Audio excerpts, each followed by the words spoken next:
কৃষি কাজ করে, আব্বুর সমস্যা আছে, তো মানে পানিতে যাইতে পারে না। পানিতে যাইলে এর একটা রোগ আছে, রোগটা যে কোনো জায়গায় যাইলে উঠে যায়, মানে পানিতে বা আগুনেতে গেলে মাসের তো একদিন উঠে বা 2 দিন উঠে, রোগ একটা আছে।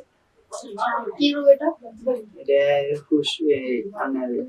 এটা কি রোগ আমি শিওর জানি না। এটা মানে যে কোনো জায়গায় গেলে হঠাৎ হঠাৎ উঠে যায়, আপনার সুস্থ দেখা যায়, সুস্থ হতেন হঠাৎ করে উঠে যায়। আচ্ছা, এই সমস্যার কারণে তোমার কাজ করতে পারি না। আচ্ছা, তাহলে তোমার একার সঞ্চয় দিয়ে তোমার পুরো ফ্যামিলি চলে। জি।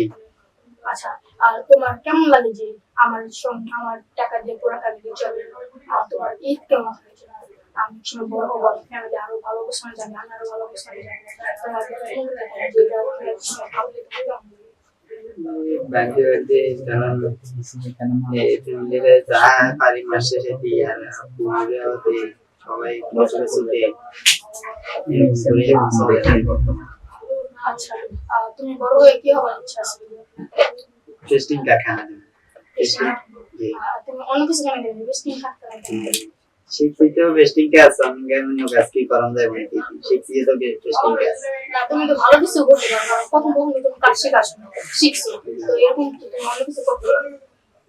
আমি শিখছি মানে এই কাজ শিখছি, এই কাজ ছাড়া আমি অন্য কাজ শিখিনি। অন্য কাজ শিখছিলাম এসএসের কাজ করছিলাম মানে 1 বছরের স্টিলের।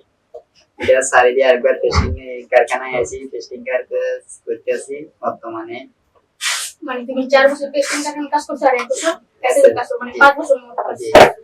আর তাহলে তুমি 11 বছর থেকে কাজে লাগছো, তাহলে তুমি অনেক ছোট ছেলে ছিল তুমি কাজে আসছো। এত ছোট তো খারাপ এত বছর একা একা ঢাকা আসছো। এসএসের কাজ কি ঢাকা করছিল?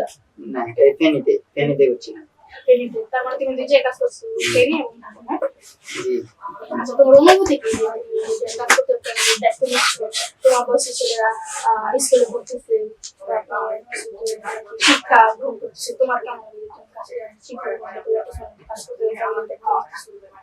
এগুলো বাদ দিয়ে অনেক খারাপ লাগে, মানে পড়ালেখা করতে না পারলে আমার বয়সে অর্ধেক লোক স্কুলে যায়, আমি যেতে পারিনি, এটা দেখে খারাপ লাগে।